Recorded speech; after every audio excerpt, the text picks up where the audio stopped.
I can't even begin to count how many times the millionaire ignored her. Silent greetings, unheard words, invisible threads stretched thin between two souls, existing right beneath his nose. And yet, somehow they were talking, communicating, connecting, without ever truly knowing it. I don't know where you're listening from. Maybe you're cleaning a kitchen, folding laundry, or just sitting down after a long day, staring at the clock like it's the only thing that understands you. It doesn't matter what time it is, but I promise today's story will surprise you. In the heart of Chicago's Gold Coast, where Lake Michigan's waves whispered against marble terraces and where every street corner screamed wealth, lived Marcus Whitman, a man whose $70 million fortune felt lighter than air compared to the weight pressing down on his chest. His mansion, a towering monument of glass and steel worth $12 million alone, sat like a fortress against the lakefront, its 47 rooms echoing with the kind of silence that money can't fill. Marcus had built his empire through ruthless stock market investments and cryptocurrency ventures, his Bitcoin portfolio alone worth 8 figures.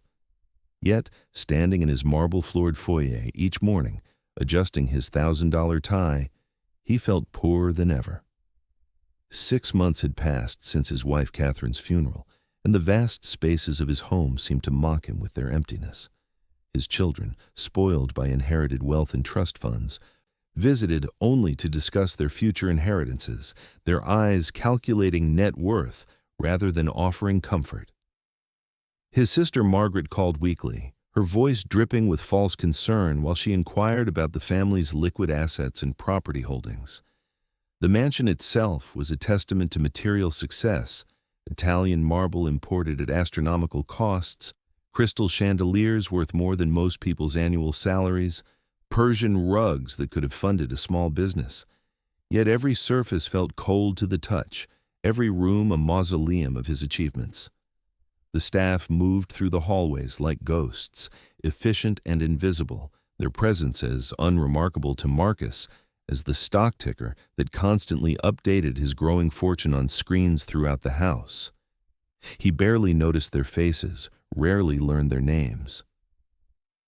They were part of the machinery that kept his lifestyle running smoothly, nothing more. But on this particular Tuesday morning, as autumn painted Chicago in shades of gold and crimson, something was about to change in the Whitman household, something that would prove that the most valuable investments aren't always measured in dollars and cents, and that sometimes the richest person in a room is the one who owns the least. Rosa Alvarez stepped off the number 36 bus at Oak Street, her worn leather purse clutched tightly against her chest, her eyes taking in the towering glass structures that seemed to scrape the very clouds above Chicago. The contrast couldn't have been starker. Behind her lay Pilsen, with its vibrant murals celebrating Mexican heritage, its corner bodegas where everyone knew your name, its small apartments where 3 generations often shared 2 bedrooms, but never lacked for warmth or laughter. Ahead of her lay the Gold Coast, where silence was a luxury, and loneliness came gift-wrapped in designer packages. The 62-year-old woman had made this journey across the city's economic divide before, but never with such uncertainty knotting her stomach. This wasn't just another housekeeping job. This was survival. Her modest savings account, barely containing $3,000 after her late husband's medical bills, couldn't sustain her much longer. Her small apartment in Pilsen, with its fading wallpaper and creaking floors, represented everything she could afford on her limited income. The contrast with where she was heading was almost surreal. Rosa had learned about the Whitman position through Maria, her neighbor who cleaned for another wealthy family. The pay was good, better than she'd ever earned, but Maria had warned her, "Rosa, these rich people, they don't see us. We're like furniture to them. Sometimes I clean the same room 3 times because they forget I was ever there." But Rosa needed this job.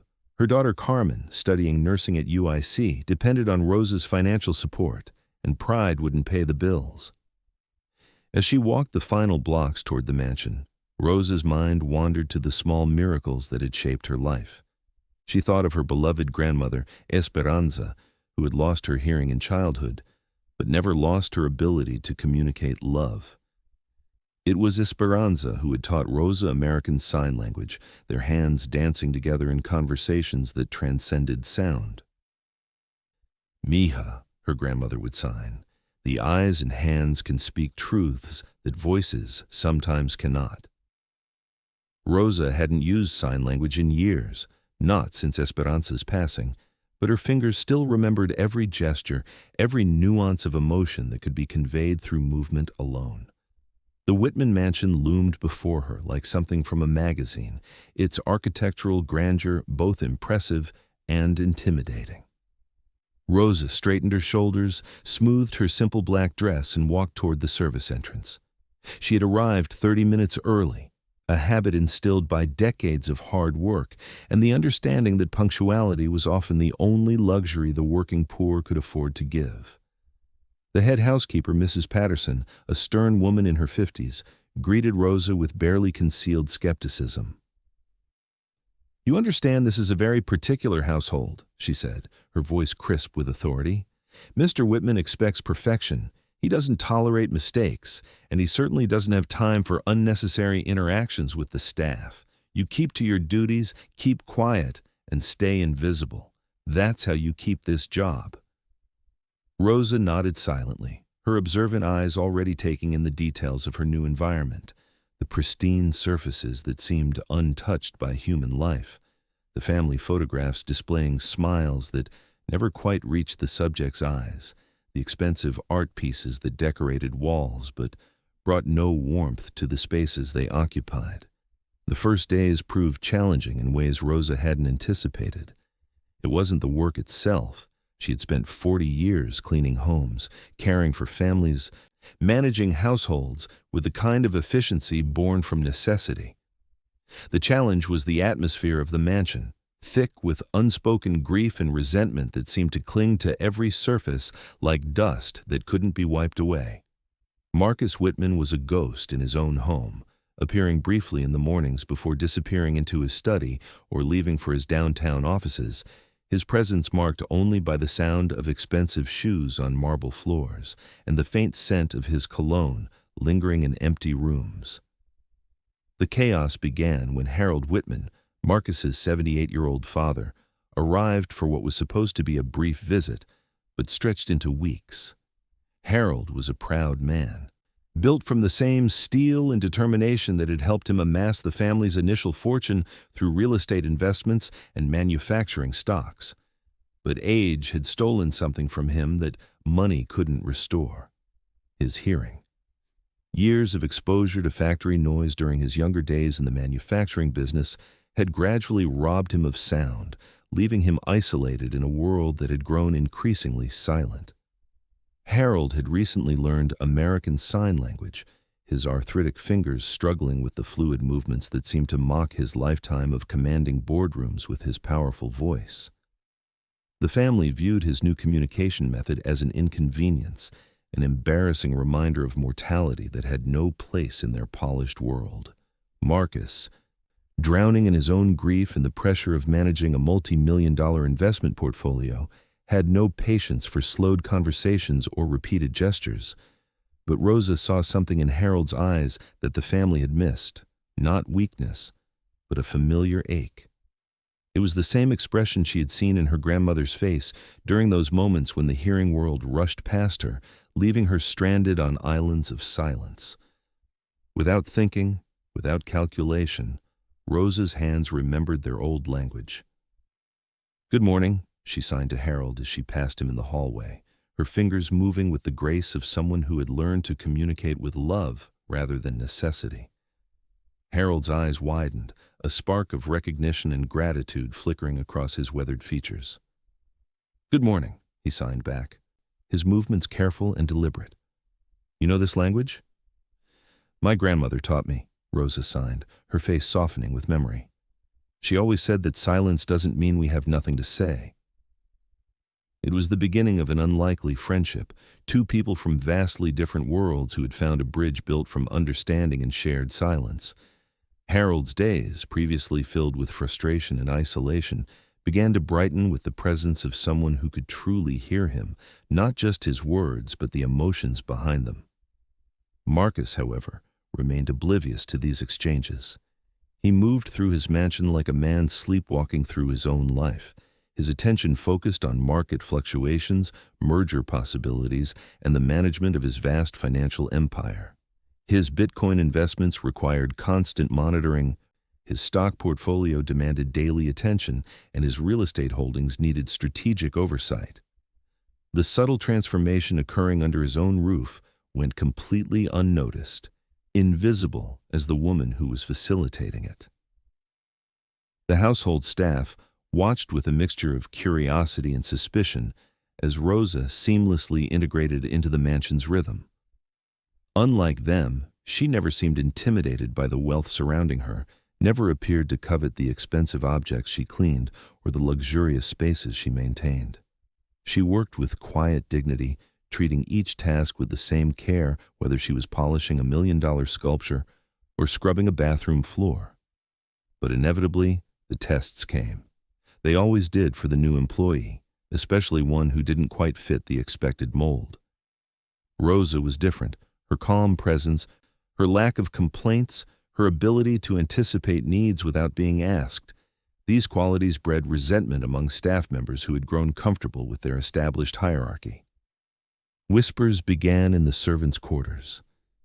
Who was this woman who thought she was special? Why did old Mr. Harold seem so interested in her company?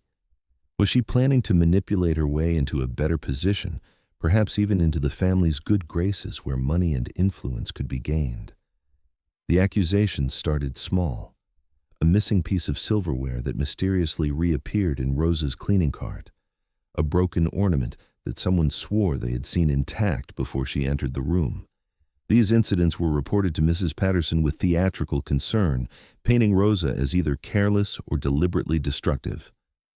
Rosa endured each accusation with the same quiet dignity, offering apologies when necessary, accepting blame without protest, never defending herself with the passion that her accusers expected. What they didn't know, what they couldn't see, was the strength Rosa carried within her, a strength forged in fires much hotter than workplace politics or petty jealousies. She had buried a husband after watching cancer slowly steal his voice, his strength, his very essence. She had worked 3 jobs while caring for her dying mother, holding her hand through the long nights when pain made sleep impossible. She had raised a daughter alone, sacrificing her own dreams so that Carmen could have a chance at something better. The small cruelties of jealous coworkers were nothing compared to the battles Rosa had already won in silence. One evening, as Chicago's late autumn winds howled outside the mansion's reinforced windows, a power outage plunged the Gold Coast into darkness. It was the kind of storm that reminded everyone, regardless of their net worth, that nature remained unimpressed by human accumulations of wealth. Emergency generators kicked in throughout the neighborhood, but the Whitman mansion experienced a delay, leaving its occupants in unusual, uncomfortable darkness. Harold, already struggling with the isolation of his hearing loss, panicked in the blackness. The familiar landmarks of his son's home disappeared, leaving him disoriented and afraid. Rosa found him in the main hallway, his hands shaking as he tried to navigate by touch toward where he remembered a chair being positioned. Without hesitation, she approached him. Her presence announced not by words he couldn't hear, but by the gentle touch of her hand on his arm. In the darkness, their conversation flowed through fingertips, a ballet of communication that required no light to illuminate meaning. Rosa guided Harold to a comfortable chair, then disappeared briefly to return with candles, blankets, and a thermos of coffee she had prepared on the gas stove. They sat together in the flickering candlelight, their hands weaving stories that transformed the scary darkness into intimate warmth. Harold shared memories of his late wife, his fears about becoming a burden to his family, his sadness at feeling invisible in a world that had once hung on his every word. Rosa listened with her hands, offering comfort through gentle touches and understanding gestures. sharing her own experiences of loss and resilience. The power returned 2 hours later, but something had shifted in that candlelit conversation. Harold had remembered what it felt like to be truly heard, to have his thoughts and feelings received with genuine care rather than impatient tolerance. For Rosa, it had been a reminder that service didn't always mean diminishment, that sometimes the greatest gift you could give was simply witnessing someone else's humanity. From that night forward, Harold sought Rosa's company with the eagerness of someone who had been wandering in a desert and had finally found water. Their conversations grew longer, more complex, touching on subjects that ranged from Harold's memories of building his business empire to Rosa's dreams for her daughter's future. Harold learned about Rosa's late husband, Miguel, who had worked construction for 30 years before illness forced him into early retirement. He discovered that Rosa had once dreamed of opening a small restaurant featuring her grandmother's recipes, but life had required her to choose survival over ambition. In return, Rosa learned about the loneliness that could exist within vast wealth, about how success could isolate rather than connect, about the way family relationships could become transactions when too much money was involved. Harold confided his worries about Marcus, who seemed to be drowning in grief and responsibility, unable to distinguish between the two or to address either effectively. These exchanges didn't go completely unnoticed. Marcus began to wonder why his father seemed more relaxed, why the constant tension that had marked Harold's arrival had dissipated into something resembling contentment. But his curiosity remained surface deep, distracted by the demands of managing a financial empire that never slept and rarely forgave inattention. Marcus's investment portfolios were performing well. His tech stocks had gained 15% in the last quarter, his real estate ventures were generating substantial passive income, and his cryptocurrency holdings had appreciated significantly, despite market volatility. Numerically, everything in his life was trending upward. Emotionally, he remained in free fall, unable to process his grief or connect meaningfully with the people around him. The mansion continued to feel like a beautiful prison, and Marcus remained its primary captive, locked inside walls of his own construction. The transformation that was beginning to take root in the Whitman household was subtle but profound, like the first green shoots of spring that appear long before winter officially ends. Harold's renewed vitality began to affect other members of the family, though none of them could quite identify the source of the change. His improved mood made family dinners less tense, his increased confidence made conversations more pleasant, and his growing sense of purpose began to infiltrate the mansion's atmosphere like sunlight, slowly penetrating heavy curtains. Rosa's influence extended beyond her relationship with Harold. Her meticulous attention to detail began to restore beauty to spaces that had grown stagnant with grief. The mansion's many rooms, previously maintained but not truly cared for, began to reflect her gentle touch. Fresh flowers appeared in strategic locations, not expensive arrangements from high-end florists, but simple bouquets that Rosa assembled from the mansion's neglected gardens, bringing life and color into spaces that had forgotten both. The scent of her cooking began to drift through hallways that had grown accustomed to the sterile odors of professional cleaning products and expensive air fresheners. The library, previously used only as a showcase for Marcus's impressive collection of first-edition books, became a gathering place where Harold would sit by the windows, reading with the improved lighting that Rosa had thoughtfully arranged. The sunroom, filled with plants that had been slowly dying from neglect, flourished under her care, becoming a tropical oasis that brought warmth to even the coldest Chicago mornings. These changes were gradual, almost imperceptible, but they began to work on the mansion's inhabitants like gentle medicine, healing wounds that had been allowed to fester in isolation. Even Marcus's children began to respond to the improved atmosphere during their increasingly frequent visits. Jennifer, his 28-year-old daughter whose trust fund had made her perpetually restless and mildly resentful, found herself lingering longer during family dinners, drawn by an indefinable sense that something positive was happening in her childhood home. Richard, his 30-year-old son, who managed a portion of the family's investment portfolio, noticed that his grandfather seemed more engaged, more present during their business discussions.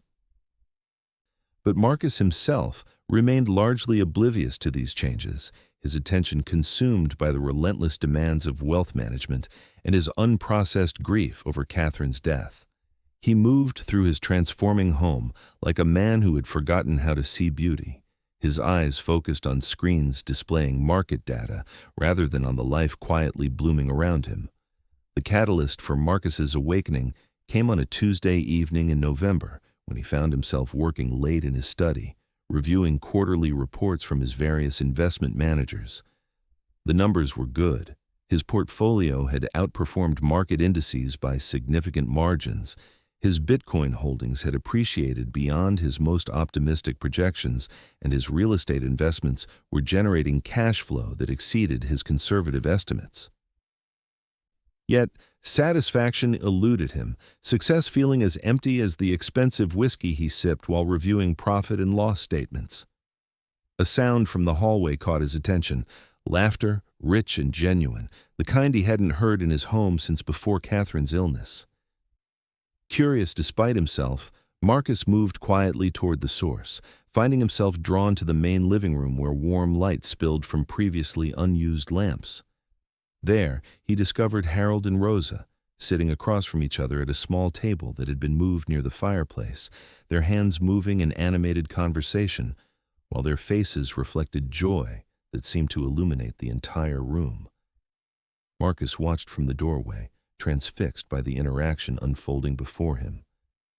His father, the man who had built a manufacturing empire through sheer determination and hard work, was laughing with genuine delight at something Rosa had signed. Her own face reflected peaceful happiness, the kind of contentment that couldn't be purchased with any amount of money. They were sharing stories, Marcus realized, their communication flowing with an intimacy that transcended the class differences that supposedly separated their worlds.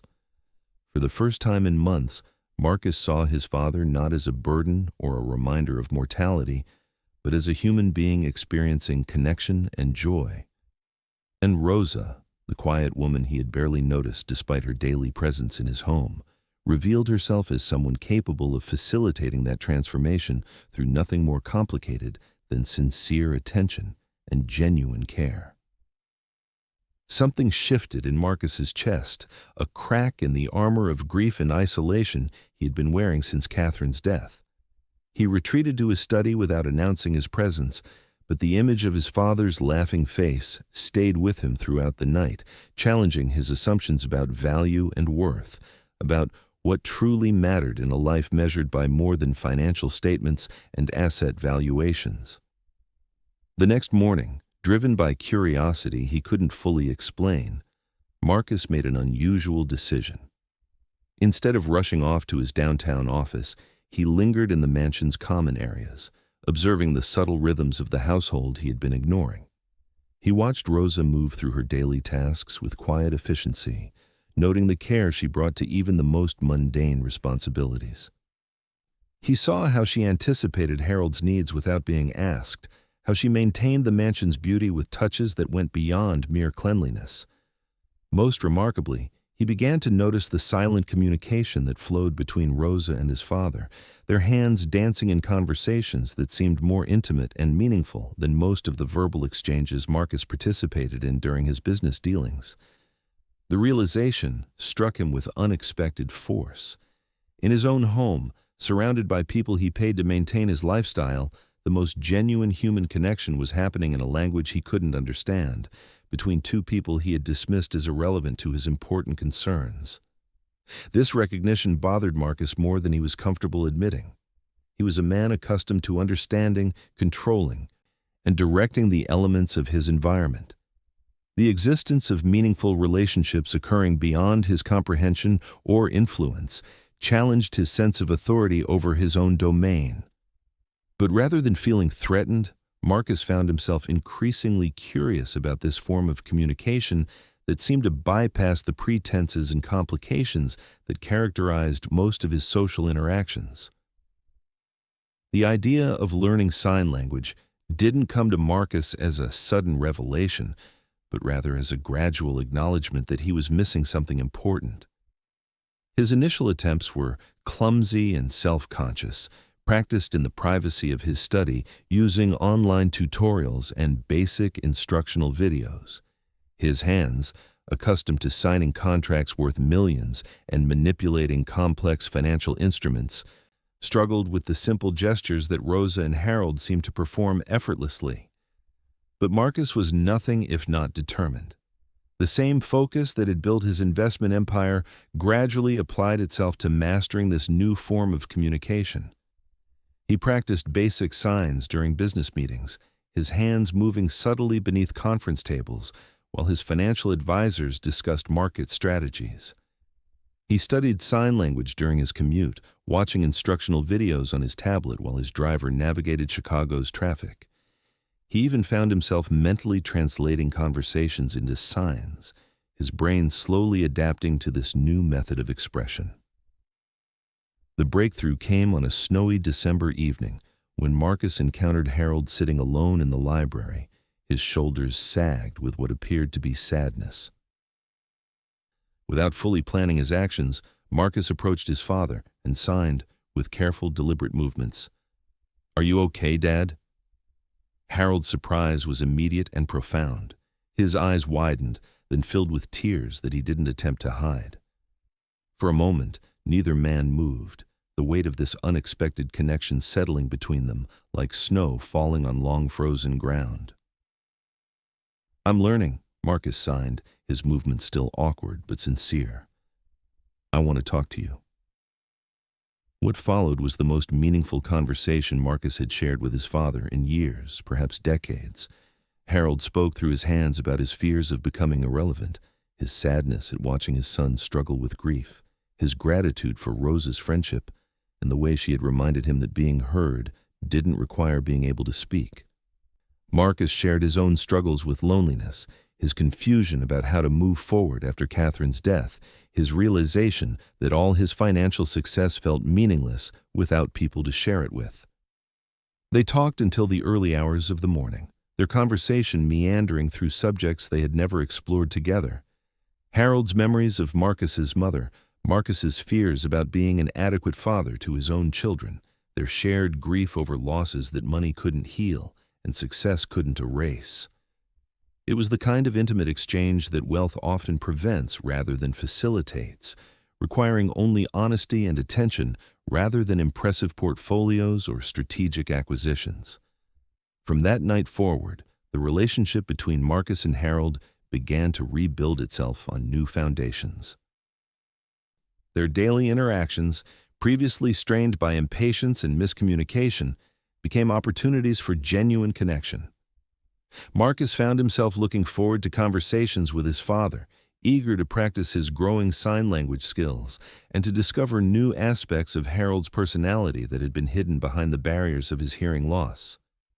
But perhaps more significantly, Marcus began to see Rosa with new eyes. No longer was she simply another employee whose presence he barely registered. She became the person who had facilitated his reconnection with his father, who had brought warmth back into a home that had grown cold with grief and isolation. He watched her interactions with Harold with growing appreciation, recognizing the patience and kindness that characterized every gesture, every response. Rosa, for her part, observed Marcus's transformation with cautious hope. She had worked for wealthy families before, had seen how money could corrupt relationships and distort priorities. But in Marcus's growing efforts to communicate with Harold, in his increasing presence in the common areas of the mansion, she sensed something authentic, a man slowly remembering how to be human rather than simply successful. The mansion itself seemed to respond to these changes. Rooms that had felt like museum displays began to feel lived in again. The kitchen became a gathering place where Rosa's cooking brought family members together around meals that nourished more than just physical hunger. The living room hosted conversations that continued long after dinner. Harold and Marcus signing while other family members gradually learned to participate in this new form of communication. Even Marcus's children began to notice the changes during their holiday visit. Jennifer remarked to her brother that their father seemed more present, more engaged with the family, rather than distracted by business concerns. Richard observed that their grandfather appeared healthier, more vital than he had in years.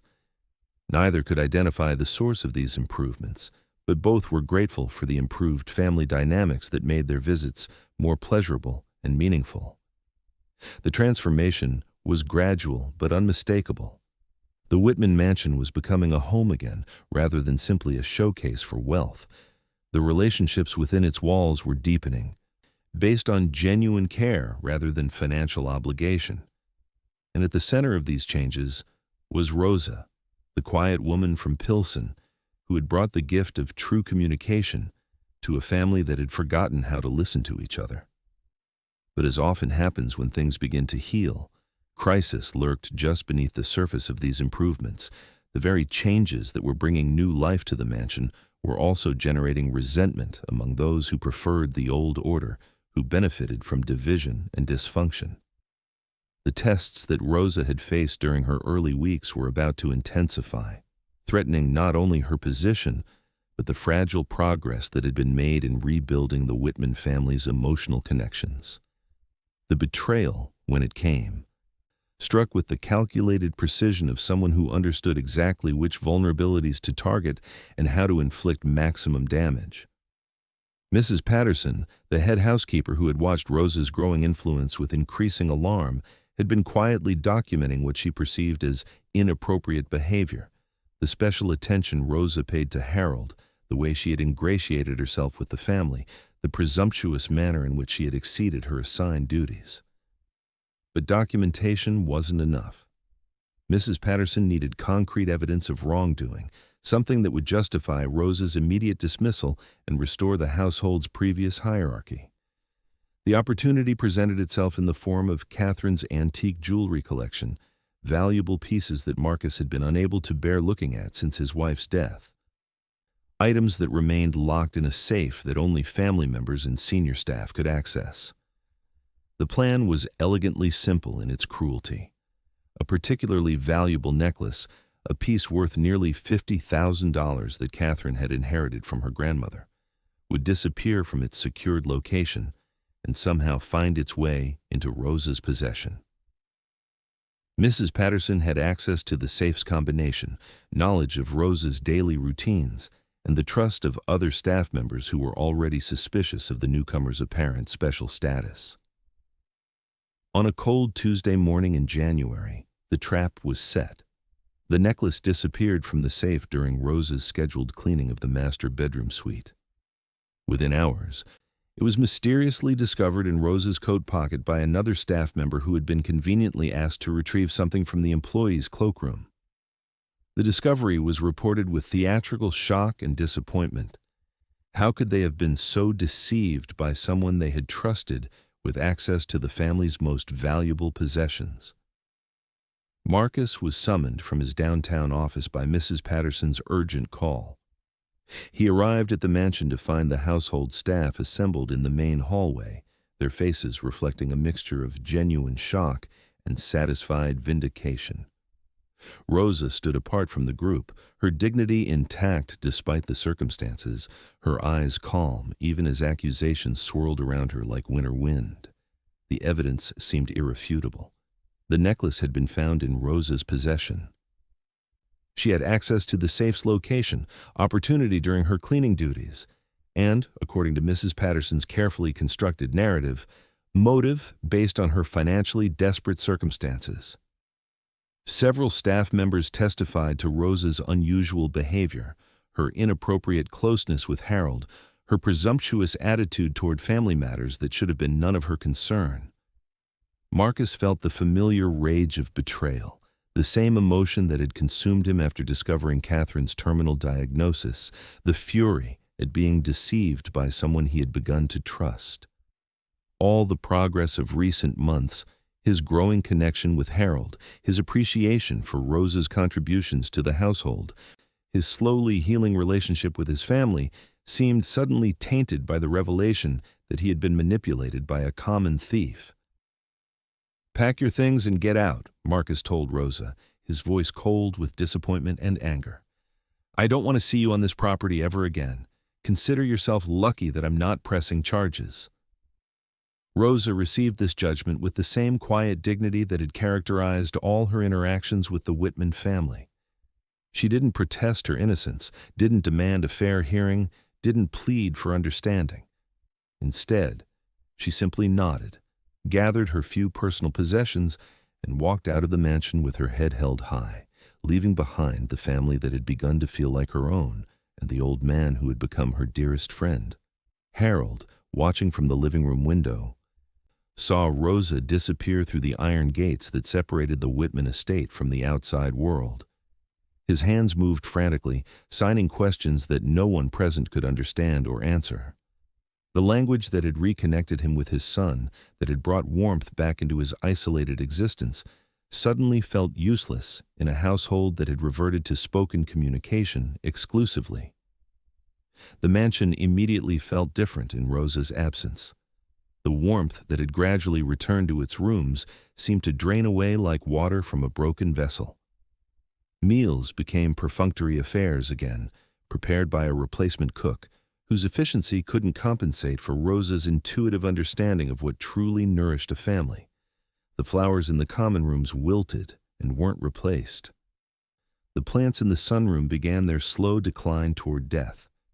Harold retreated into the sadness that had characterized his early weeks in the mansion, but now it was compounded by loss rather than mere loneliness. He had experienced genuine friendship, had rediscovered the joy of being truly heard and understood, only to have it torn away by circumstances he couldn't understand or influence.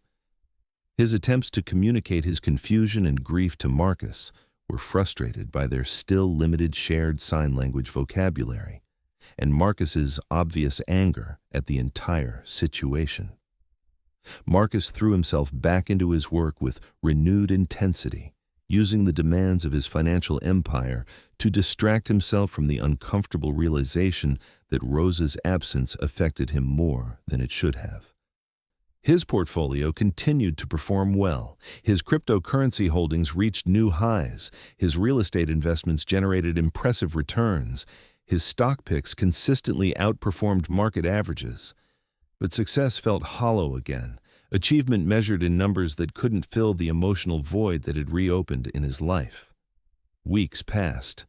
The replacement staff performed their duties with mechanical efficiency, but without the subtle touches that had transformed the mansion from a showcase into a home.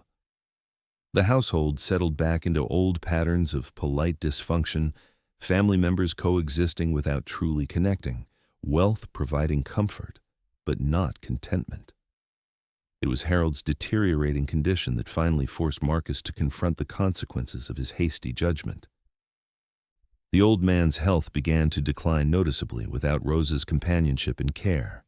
He ate less, slept poorly, and spent long hours staring out windows with an expression that suggested he was looking for something that would never return. Family dinners became stilted affairs where Harold's presence felt more like an obligation than a joy. Marcus's children, during their weekend visits, noticed the change immediately. Jennifer remarked that their grandfather seemed to have aged years in a matter of weeks. Richard observed that the warmth they had begun to associate with family gatherings had disappeared, leaving behind the cold formality that had characterized their childhood visits to the mansion. But it was a conversation with his business partner, David Chen, that finally prompted Marcus to question the narrative he had accepted so readily. David, noticing Marcus's distraction during an important merger discussion, asked about the family troubles that seemed to be affecting his usually laser-sharp focus. Marcus found himself describing Rosa's betrayal, expecting sympathy and confirmation of his righteous anger. Instead, David listened thoughtfully before asking a series of uncomfortable questions. Why would a woman who had access to the mansion's most valuable possessions choose to steal a piece that could be easily traced? Why would someone who had been building trust and relationships within the family Jeopardize everything for a single item? Why would a person who had demonstrated such careful judgment in other areas suddenly behave so recklessly? Marcus, David said carefully, I've seen enough corporate sabotage to know that the most obvious explanation isn't always the correct one. Maybe you should look a little deeper before you close this case permanently. That night, Marcus found himself reviewing the security footage from the mansion's extensive camera system, something he had been too angry to do thoroughly when the theft first occurred. What he discovered made his blood run cold with the realization of his terrible mistake. The cameras clearly showed Mrs. Patterson entering the bedroom safe room during Rosa's absence, removing the necklace from its secured location. Later footage revealed the head housekeeper placing the item in Rosa's coat pocket, while the innocent woman was occupied with duties in another part of the mansion. The evidence was irrefutable. Rosa had been framed with methodical precision by someone who understood exactly how to exploit Marcus's grief-fueled paranoia and his tendency to judge quickly rather than investigate thoroughly. The confrontation with Mrs. Patterson was swift and decisive. Faced with video evidence of her deception, the head housekeeper crumbled quickly, admitting to the scheme while attempting to justify her actions as necessary to protect the family from Rosa's manipulative influence. Her resentment poured out in ugly torrents: jealousy of Rosa's special relationship with Harold, anger at being overshadowed by someone she considered inferior, fear of losing her privileged position in the household hierarchy. Marcus fired Mrs. Patterson immediately, but the damage couldn't be so easily reversed. Rosa was gone. Disappeared into Chicago's vast expanse of working-class neighborhoods where people like her became invisible again, blending into the city's anonymous masses of service workers and caregivers who cleaned offices, tended to the elderly, and maintained the infrastructure that allowed the wealthy to live their cushioned lives. The guilt that consumed Marcus was unlike anything he had experienced, even during the darkest days of Catherine's illness. He had betrayed someone who had given his family nothing but loyalty and care, had chosen to believe the worst rather than investigating the truth, had allowed his own emotional wounds to blind him to Rosa's genuine character. The realization that his hasty judgment had destroyed an innocent woman's livelihood and separated his father from the one person who had brought him joy felt like a weight that no amount of wealth could lift. Finding Rosa became Marcus's obsession, though he quickly learned that locating one woman among Chicago's millions was far more challenging than any financial transaction he had ever attempted. His money, so effective at solving most problems, seemed useless in navigating the intricate networks of working-class communities where trust wasn't purchased but earned through years of consistent behavior. He hired private investigators, placed advertisements in Spanish-language newspapers, contacted social service agencies and community organizations throughout the city's Hispanic neighborhoods. But Rosa had vanished as completely as if she had never existed, leaving behind only the memory of her quiet presence and the growing understanding of how much her absence had cost his family. Harold's health continued to decline throughout Marcus's frantic search.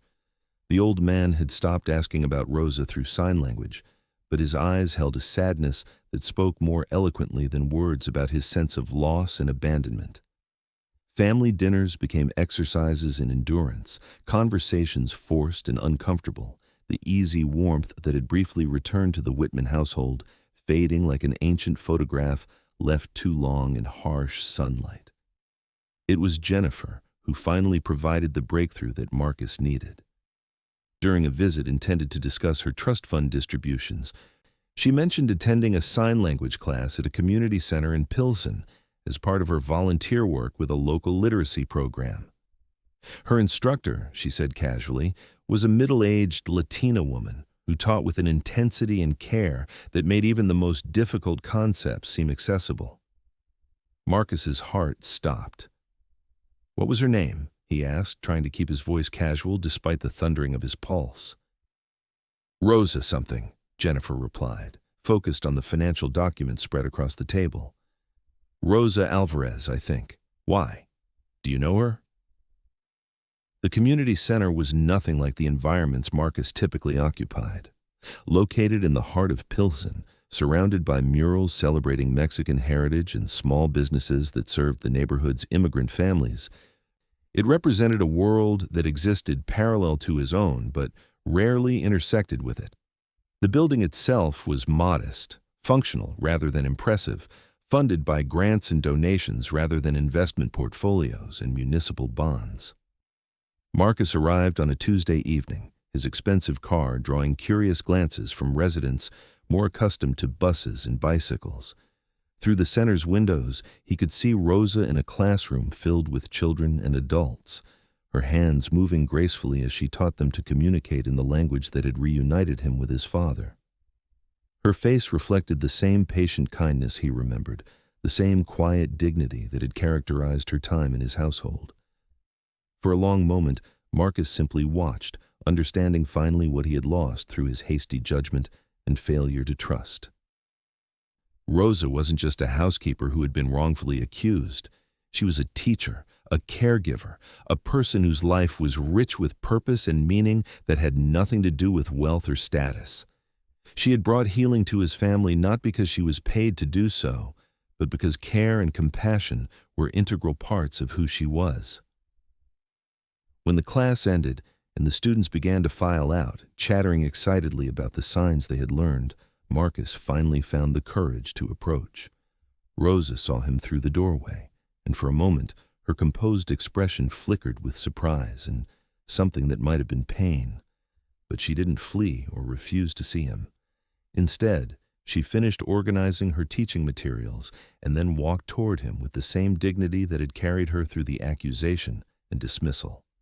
"Mr. Whitman," she said simply, her voice neither welcoming nor hostile.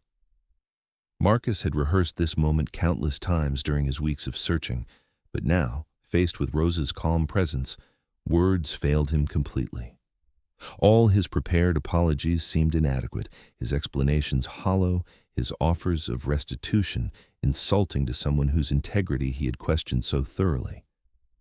Instead of speaking, Marcus found his hands moving, forming the signs that Harold and Rosa had taught him during those brief, precious months when his family had been healing. "I'm sorry," he signed, the gesture carrying more weight than any verbal apology could have conveyed. "I was wrong. I failed you, and I failed my father." Rosa watched his careful signs, recognizing the improvement in his technique, the hours of practice that must have gone into maintaining the skills she had helped him develop. Her expression softened slightly, though wariness remained in her eyes. "Your father," she signed back. "How is he?" The question broke Marcus's heart because it revealed Rosa's character so completely. Despite being wrongfully accused and harshly dismissed, her first concern was for the old man she had befriended, the person who had been hurt by her absence through no fault of his own. "He's dying," Marcus signed, the words painful but honest. "Not from illness, but from sadness. He misses you terribly, and I think losing your friendship has broken something in him that no amount of medical care can fix." Rosa's composure cracked slightly at this news, her hands stilling as she processed the information. Marcus could see her internal struggle, the conflict between her legitimate hurt at his treatment of her and her genuine care for Harold's well-being. "I never stole from you," she signed quietly, the statement carrying the weight of truth that Marcus now understood completely. "I know," he replied in the same silent language that had bridged their different worlds. "I have proof of my mistake, if you want to see it. But more than that, I have regret that I'll carry for the rest of my life. I failed to protect someone who was caring for my family, and I hurt the one person who had brought healing to our home." What followed was not the dramatic reunion that movies might have suggested, but rather a quiet conversation between two people who had been wounded by miscommunication and hasty judgment. Rosa explained her disappointment at being dismissed without a proper hearing, her anger at having her integrity questioned, her sadness at losing contact with Harold when their friendship had meant so much to both of them. Marcus shared his realization about how his unprocessed grief had made him vulnerable to manipulation, how his fear of being deceived again had caused him to betray someone who deserved his trust, how his wealth had isolated him from the human wisdom that Rosa represented. Their conversation moved between spoken words and sign language, the latter providing an intimacy that seemed appropriate for discussing such profound hurts and hopes. But forgiveness, Rosa made clear, could not be demanded or purchased. It had to be earned through changed behavior, demonstrated through actions rather than promised through words. If Marcus was sincere about making amends, she said, it would require more than apologies. It would require him to examine the assumptions and prejudices that had made him so quick to believe the worst about someone who had shown his family nothing but kindness. The reconciliation that eventually emerged was tentative but genuine, built on Marcus's willingness to acknowledge his failures and Rosa's capacity for grace that transcended her legitimate grievances. She agreed to visit Harold, not as an employee returning to work, but as a friend concerned about someone she cared about. What happened beyond that single visit would depend on whether Marcus had truly learned from his mistakes or was simply attempting to restore a convenient arrangement. The reunion between Rosa and Harold was everything Marcus had hoped it would be, yet more deeply moving than he had anticipated. The old man's joy at seeing Rosa again was profound and immediate, his hands reaching for hers the moment she entered the room, their silent conversation flowing with the fluency of people who had missed each other desperately. Harold's health had indeed deteriorated during Rosa's absence, but within minutes of her arrival, color seemed to return to his complexion, energy to his movements, hope to his demeanor. Marcus watched this reunion with a mixture of happiness for his father and shame at his own role in creating the separation. He had deprived two people who cared deeply for each other of months of companionship because of his inability to see beyond his own fears and prejudices. The realization was humbling in ways that no financial loss could have been, but healing. Like the growth of plants in Rosa's carefully tended sunroom, required time and consistent nurturing. Rosa's return to the Whitman household was gradual and conditional, beginning with visits to see Harold and slowly expanding as trust was rebuilt through demonstrated change rather than promised reform. Marcus found himself working to earn Rosa's respect in ways that money couldn't facilitate. He showed genuine interest in learning about her life beyond her work, asking about her daughter Carmen's progress in nursing school, her memories of her grandmother Esperanza, her dreams for opening that small restaurant she had once envisioned. He listened when she corrected his sign language, accepted her suggestions for improving the household's atmosphere, and most importantly, made changes that showed he understood why his previous behavior had been so hurtful. The mansion began to bloom again under Rosa's renewed presence, but this time the transformation was built on a foundation of mutual respect rather than simple employer-employee dynamics. Rosa returned not as a servant, but as someone whose contributions were valued and whose opinions were sought. Harold's health improved dramatically, his laughter returning to rooms that had grown too quiet during his period of depression. Perhaps most significantly, the family's communication patterns shifted permanently. Marcus continued to develop his sign language skills, not just to talk with his father, but because he had learned that this form of communication required a different kind of attention, a deeper focus on the person you were addressing. Jennifer and Richard also began learning signs, recognizing that their grandfather's hearing loss was an opportunity for the family to discover new ways of connecting rather than simply an obstacle to overcome. The Whitman household's holiday celebrations that year carried a depth of meaning that had been absent for years, possibly decades. The wealth that surrounded them remained impressive. The investment portfolios continued to grow. The real estate holdings appreciated steadily. The cryptocurrency ventures generated substantial returns. But these financial achievements no longer dominated conversations or defined relationships. Instead, the family gathering centered around the genuine connections that Rosa's presence had facilitated and her temporary absence had revealed as irreplaceable.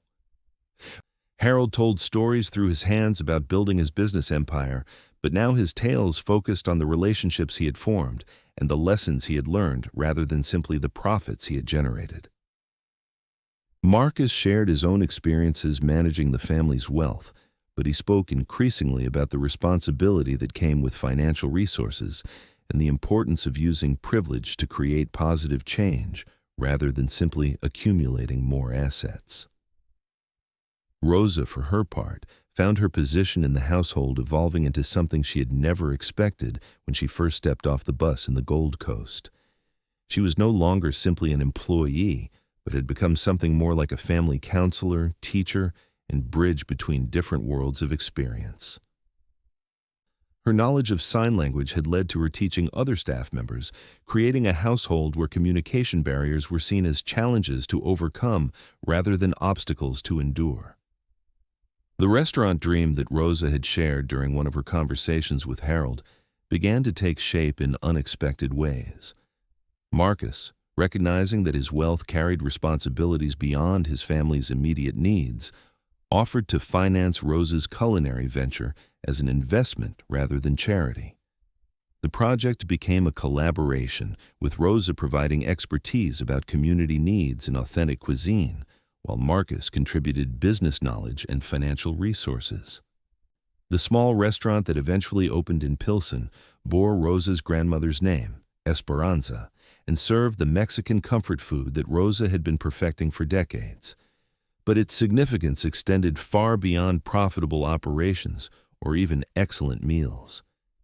It became a gathering place for the neighborhood's residents, a location where sign language classes were offered in the evenings, where elderly community members could find companionship and care, where Rosa's philosophy of service and dignity could be expressed through more than just individual relationships. Marcus found himself spending increasingly more time in Pilsen, not as a wealthy benefactor visiting his charitable projects, but as someone genuinely interested in understanding the community that had shaped Rosa's character. He learned about the economic challenges facing immigrant families, the educational barriers that limited opportunities, the healthcare gaps that left many residents without adequate medical support.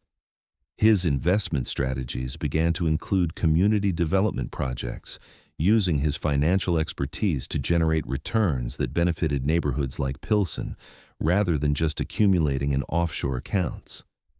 Harold's final years were enriched immeasurably by his friendship with Rosa and his renewed connection with his son. The isolation that had characterized his early experience with hearing loss was replaced by meaningful relationships that transcended traditional communication methods. He became a regular presence at Esperanza, where his stories about building businesses in mid-century America fascinated the restaurant's multi-generational clientele, and where his patience with beginning sign language students revealed a teaching ability that no one had recognized during his corporate career. The transformation that had begun with Rosa's quiet presence in the Whitman mansion had expanded to touch multiple lives and communities, creating ripple effects that extended far beyond the original relationship between a wealthy widower and the woman who cleaned his house. It had become a demonstration of how genuine human connection could transcend economic and cultural boundaries, how dignity and respect could flourish even in relationships marked by dramatic differences in financial resources and social status. As Rosa approached her 65th birthday, she reflected on the unexpected direction her life had taken since that nervous morning when she had first walked through the iron gates of the Whitman estate. The woman who had simply been seeking employment to support her daughter's education had found herself at the center of healing that had touched multiple generations of a family and had created opportunities that extended throughout her community. Carmen had graduated from nursing school with honors and had found employment at a hospital where her bilingual skills and empathetic nature made her particularly effective in serving the Hispanic community. The financial security that Rosa's position with the Whitman family had provided had allowed Carmen to focus on her studies without the distraction of part-time employment. But more importantly, the example of Rosa's dignity in the face of adversity had shaped Carmen's approach to her own career and service. Marcus had learned lessons about leadership and responsibility that no business school curriculum could have provided. His wealth continued to grow through astute investments and strategic acquisitions, but his relationship with that wealth had been fundamentally altered by his understanding of privilege as a responsibility rather than simply an achievement. The family's charitable foundation expanded its focus to include projects that addressed systematic inequalities rather than just providing temporary relief. And Marcus found that these investments in human dignity generated returns that couldn't be measured in financial statements. Harold lived to see his 92nd birthday, celebrated at Esperanza, surrounded by family members, restaurant staff, and community friends who represented the diverse relationships that had enriched his final years. His death, when it came, was peaceful and surrounded by love, a stark contrast to the isolation and sadness that had marked his initial months in the mansion. His funeral was conducted partly in sign language, a tribute to the form of communication that had reconnected him with his son and introduced him to the woman who had become his dearest friend. The impact of Rosa's presence in the Whitman family's life continued to resonate long after the immediate crisis that had brought them together had been resolved.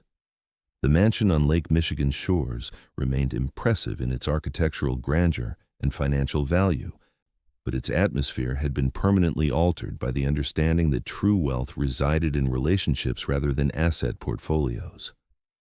Jennifer and Richard, now adults with families of their own, brought their children to visit the mansion where their grandfather had taught them that communication required more than words, and where they had learned that people's value wasn't determined by their economic status. The next generation of Whitmans grew up understanding sign language as naturally as English, approaching differences in ability and background as opportunities for connection rather than barriers to overcome.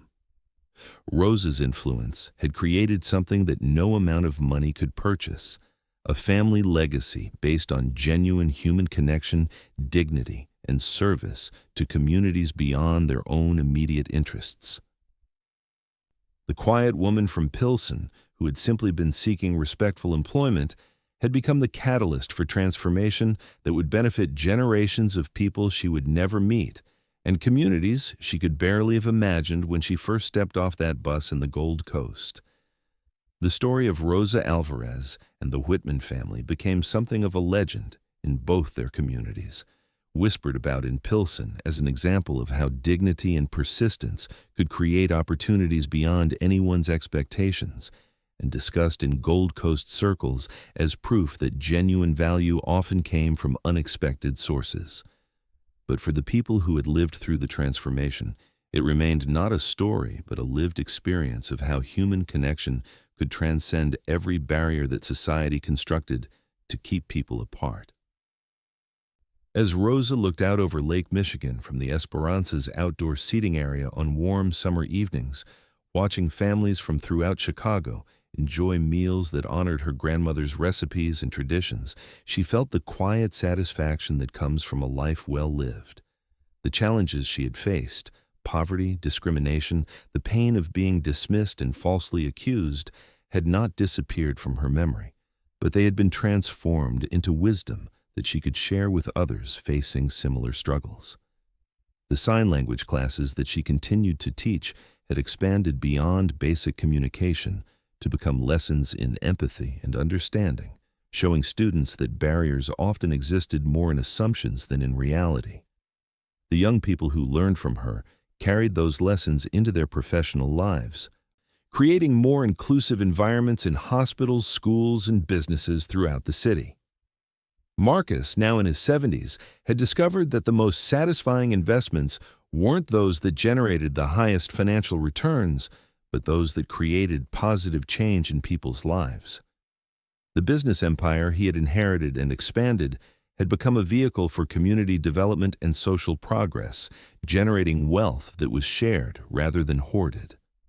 The mansion that had once felt like an elegant prison had become a gathering place for causes and celebrations that brought together people from throughout Chicago's diverse neighborhoods.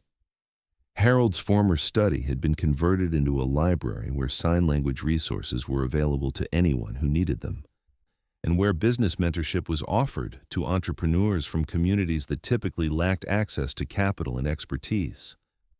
Most importantly, the relationships that had been built through crisis and reconciliation had proven durable enough to weather normal challenges and strong enough to create new connections that enriched everyone involved. Rosa's daughter Carmen had married a young man who worked in Marcus's investment firm, their wedding celebrated jointly at the mansion and at Esperanza, bringing together communities that rarely intersected in meaningful ways. The grandchildren who played in the mansion's renovated gardens and who helped serve customers at the restaurant grew up understanding that diversity was normal and that respect was earned through character rather than inherited through wealth. They learned sign language and Spanish alongside English, approaching multilingual communication as naturally as their grandparents had once approached monolingual conversation. And in the quiet moments when Rosa and Marcus found themselves reflecting on the journey that had brought them from that first uncomfortable morning when she had arrived for work to the deep friendship that had enriched both their lives, they understood that the real treasure hadn't been hidden in safety deposit boxes or investment portfolios. It had been present all along in the capacity for human connection that transcended every boundary, except the willingness to reach across differences with respect and genuine care. The legacy they were building together, through the restaurant that served comfort food and community connection, through the business investments that prioritized human dignity alongside financial returns, through the family relationships that had been healed and strengthened, would outlast any material wealth and would touch lives that extended far beyond their immediate experience. Years later, when Rosa stood before a packed auditorium at the University of Chicago, delivering a keynote address about communication and cultural bridges, she often began with the same words: "I am a woman who cleans houses, teaches sign language, and serves good food. But most importantly, I am someone who learned that the most valuable conversations happen not with our voices, but with our hearts." The audience, filled with students, professors, community leaders, and social workers, would lean forward as she told them about the power of seeing people rather than positions, about the courage required to reach across cultural and economic divides, about the way small acts of kindness could transform not just individual relationships, but entire communities. Marcus, sitting in the front row with tears in his eyes, would remember that first morning when he had dismissed Rosa as just another employee, someone whose name he didn't need to learn and whose story didn't concern him. The transformation had been mutual. While Rosa had brought warmth and healing to his family, he had learned that privilege came with the responsibility to lift others, that wealth without wisdom was just numbers on a screen, that success without service was ultimately meaningless.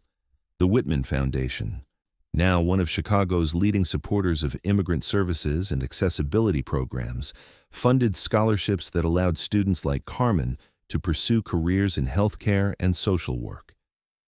The foundation's offices, located in a renovated building in Pilsen, rather than the gleaming towers of downtown, employed community members who understood the challenges facing working families because they had lived those challenges themselves. Esperanza had grown from a small neighborhood restaurant into a network of community kitchens that served not only excellent food, but also job training, literacy classes, financial counseling, and child care services. Rosa's vision of using food as a way to nourish more than just physical hunger had created spaces where people could find both sustenance and support, where language barriers were bridged through shared meals and patient teaching. The mansion on Lake Michigan still housed the Whitman family, but it also hosted wedding receptions for couples who couldn't afford fancy venues, graduation parties for first-generation college students, and holiday celebrations for elderly community members who might otherwise spend important days alone. The rooms that had once felt cold and unused now rang with laughter and conversation in multiple languages, the sounds of life being fully lived and shared. Rosa's teaching methodology had been adopted by sign language programs throughout the Midwest, her approach emphasizing emotional connection and cultural sensitivity rather than just technical accuracy.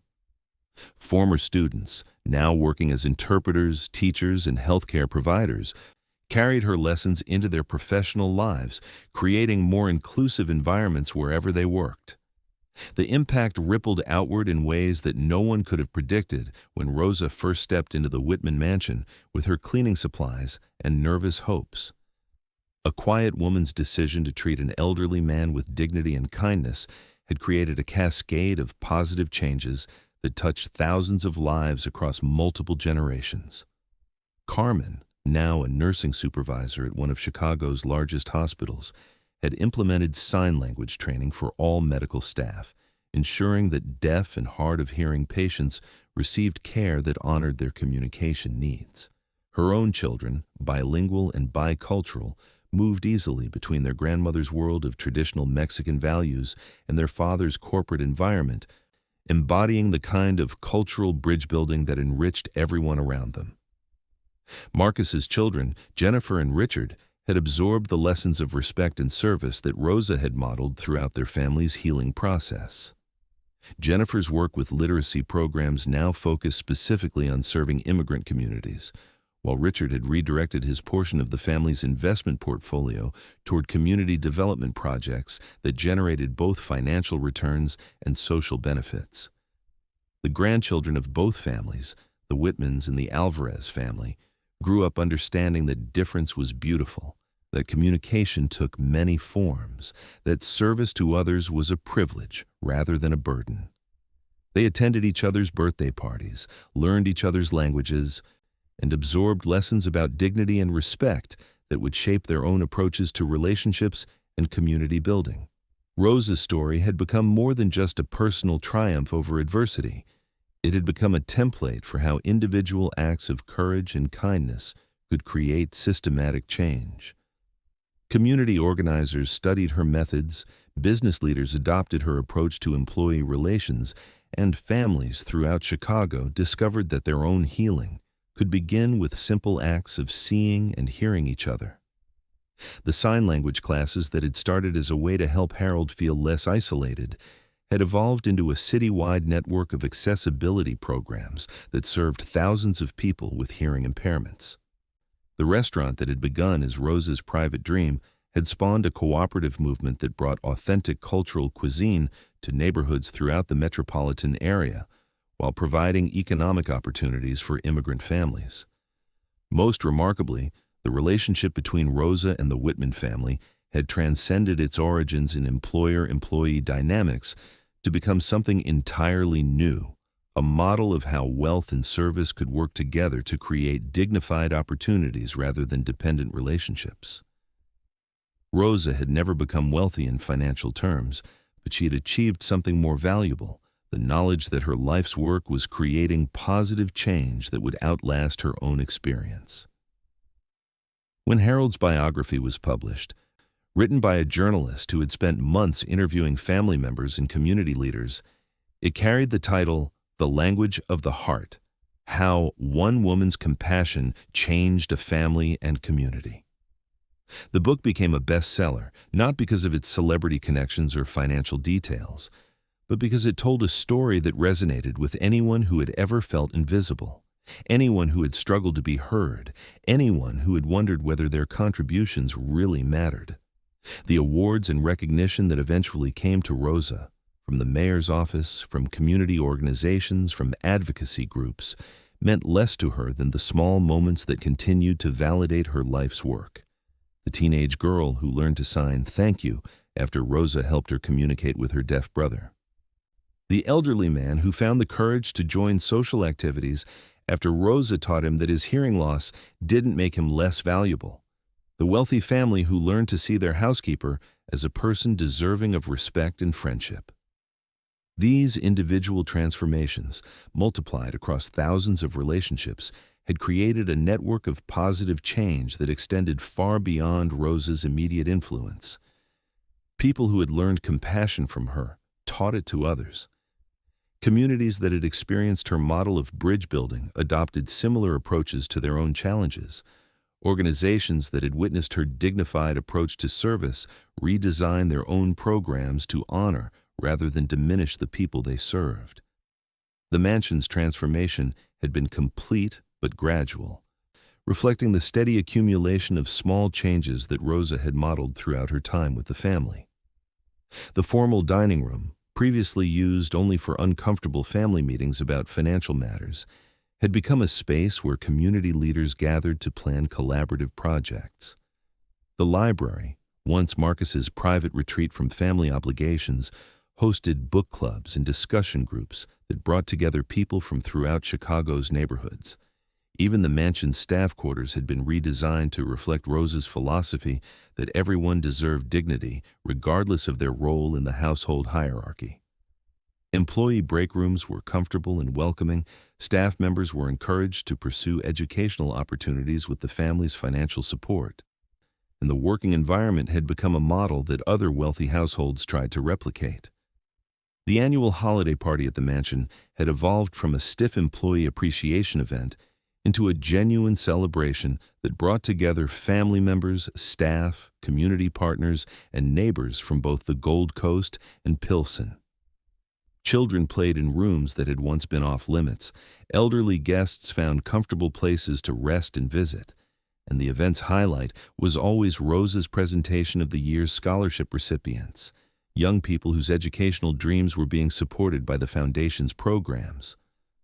Marcus's approach to wealth management had been fundamentally altered by his relationship with Rosa and his growing understanding of money as a tool for creating positive change rather than just accumulating power. His investment decisions now included assessment of social impact alongside financial returns, and he had become a sought-after speaker at conferences about responsible wealth stewardship. The business empire that Harold had built and Marcus had expanded had evolved into something that neither man could have initially envisioned, a network of enterprises that generated substantial profits while also creating meaningful employment opportunities, supporting community development, and modeling ethical business practices that other companies studied and adopted. Rosa's influence on the family's approach to wealth was perhaps most visible in their philanthropic strategies.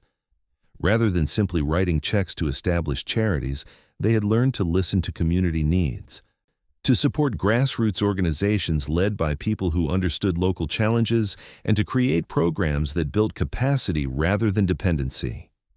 The Esperanza restaurant network had become largely self-sustaining, with community members taking increasing ownership of operations and decision-making.